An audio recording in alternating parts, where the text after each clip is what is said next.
Título: Apêndice Memorandum sobre o tratamento elétrico dos neuróticos de guerra 1955-1920.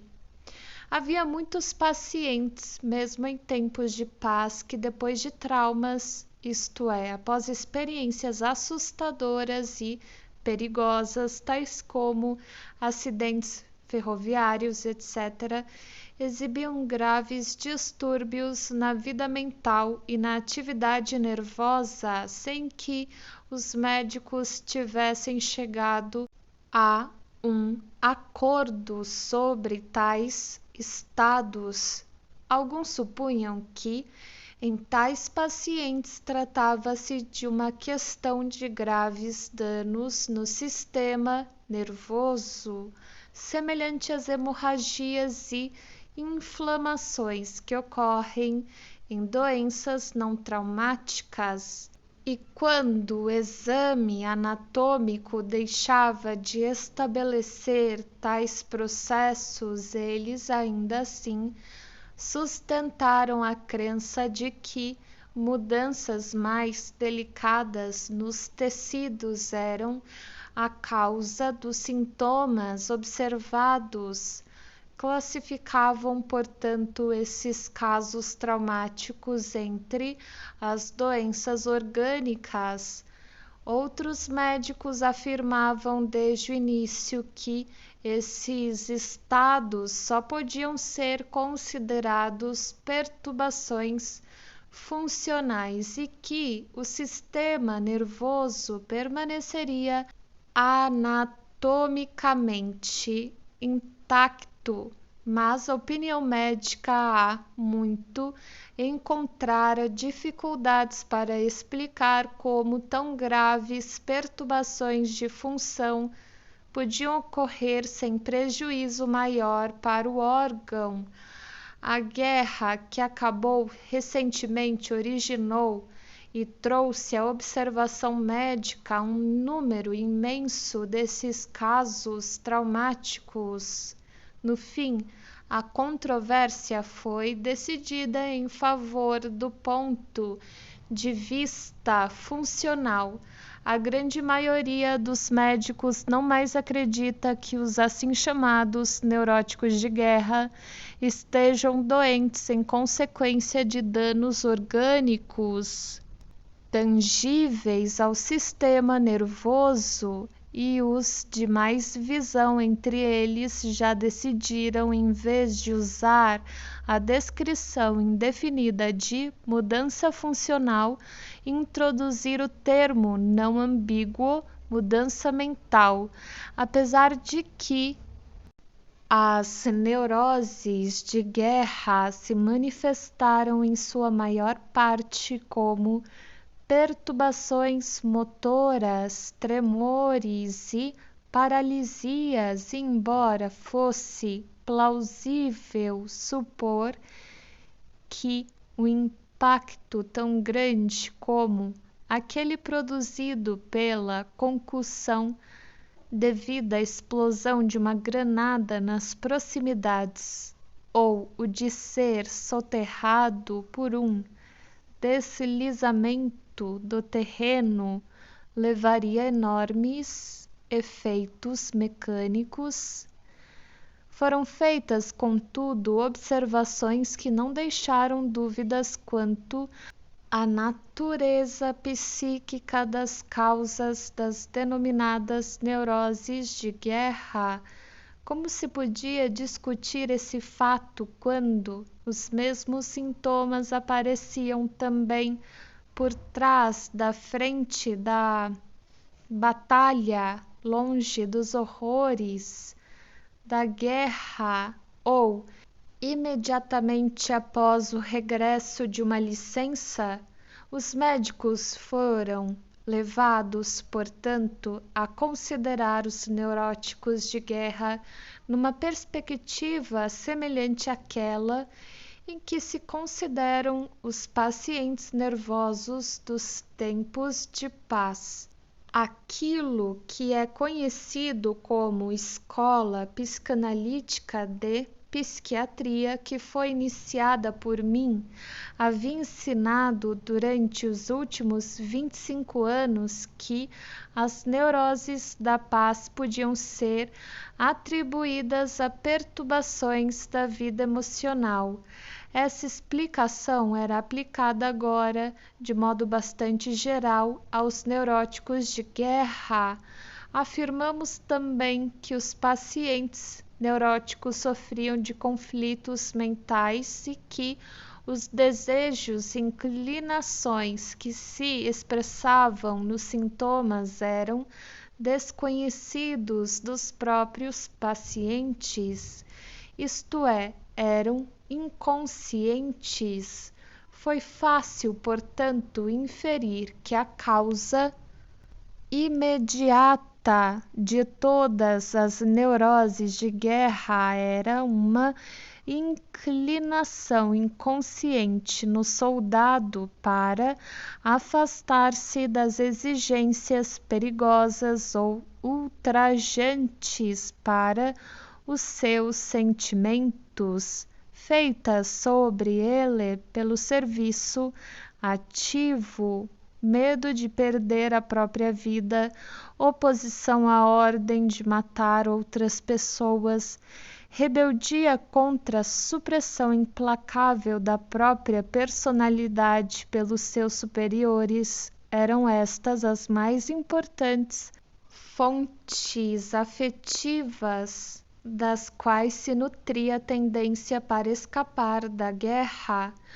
Um soldado no qual esses motivos afetivos fossem muito poderosos ou claramente conscientes, teria sido obrigado, se fosse um homem saudável, a desertar ou a fingir-se doente. Apenas a menor parcela de neuróticos de guerra, no entanto, fingiu-se doente para escapar aos deveres. Os impulsos emocionais que se rebelavam contra o serviço ativo e levaram os soldados à doença operavam neles sem se tornarem conscientes. Permaneciam inconscientes porque outros motivos, tais como ambição, autoestima, patriotismo, o hábito de obediência e o exemplo dos demais começavam com mais força, até que, em alguma ocasião apropriada, eram subjugados pelos outros motivos que operaram inconscientemente. Essa compreensão interna, insight, das causas da neurose de guerra conduziu a um método de tratamento que parecia estar bem fundamentado e que se mostrou também altamente efetivo no primeiro momento. Parecia conveniente tratar o neurótico como se fosse alguém que se fingisse de doente para fugir ao dever, sem considerar a distinção psicológica entre intenções conscientes e inconscientes, embora se soubesse que a pessoa em questão não era de ter tal procedimento falso, de vez que sua doença servia o propósito de afastá-lo de uma situação intolerável. As raízes da doença seriam claramente debilitadas se ela se tornasse ainda mais intolerável para o soldado do que o serviço ativo.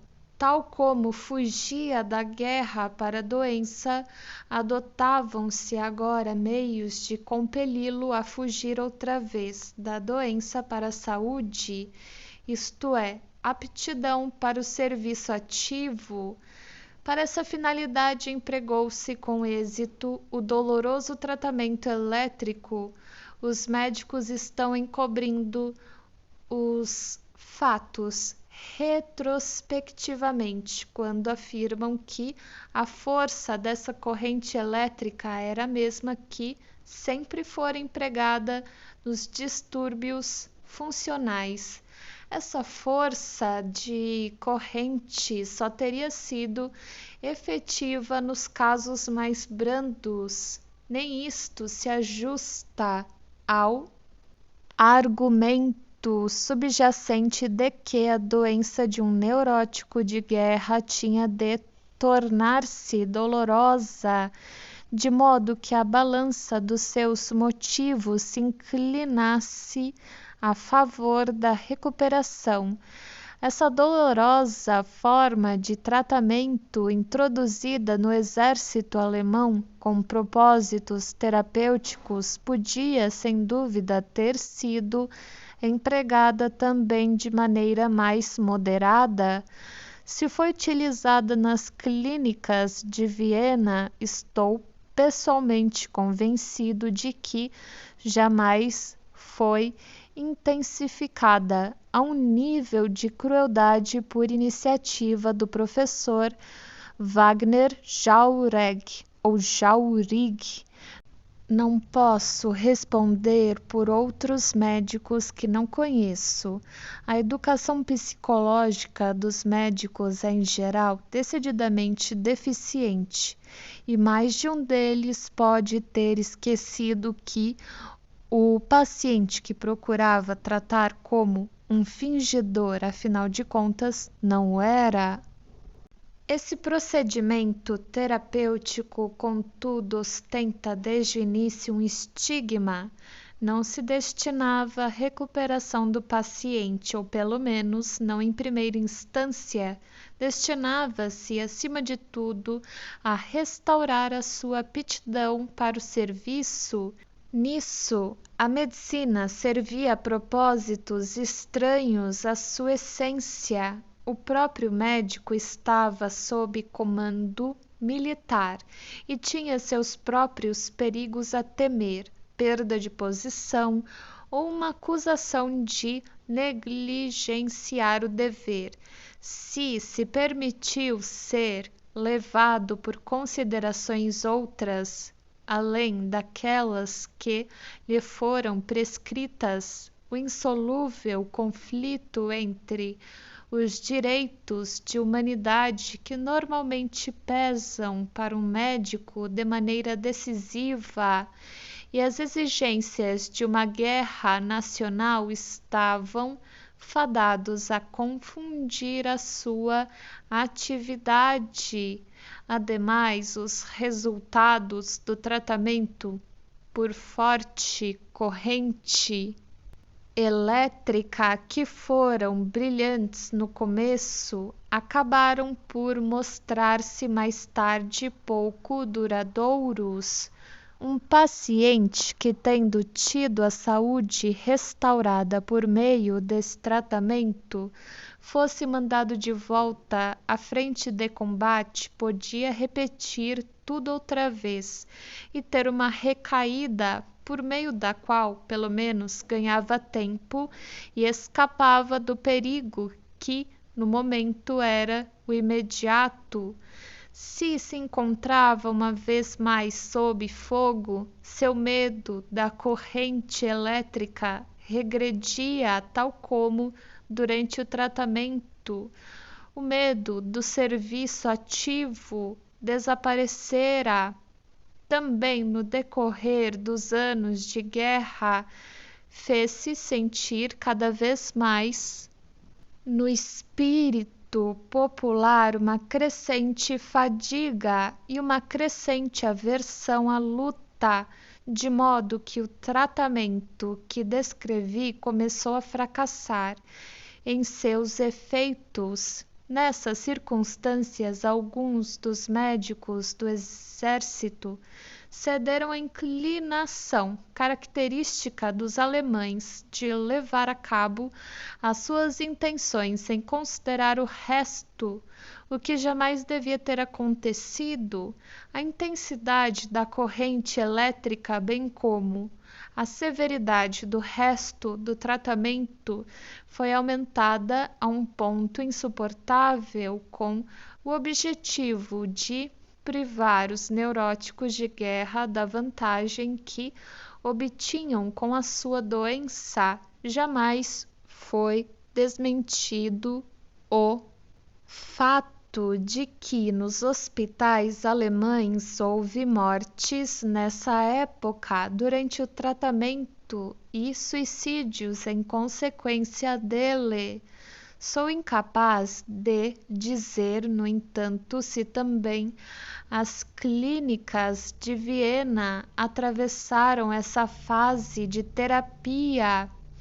Estou em condições de apresentar prova conclusiva do colapso final do tratamento elétrico para as neuroses de guerra.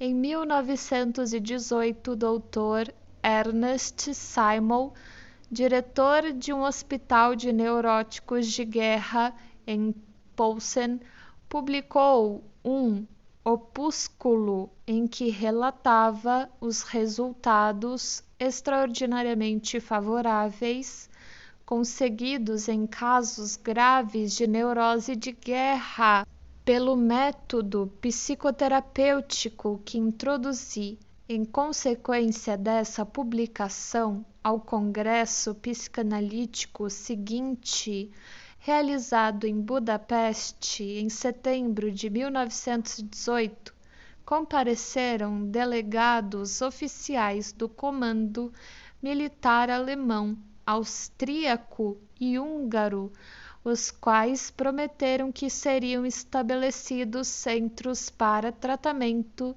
inteiramente psicológico das neuroses de guerra.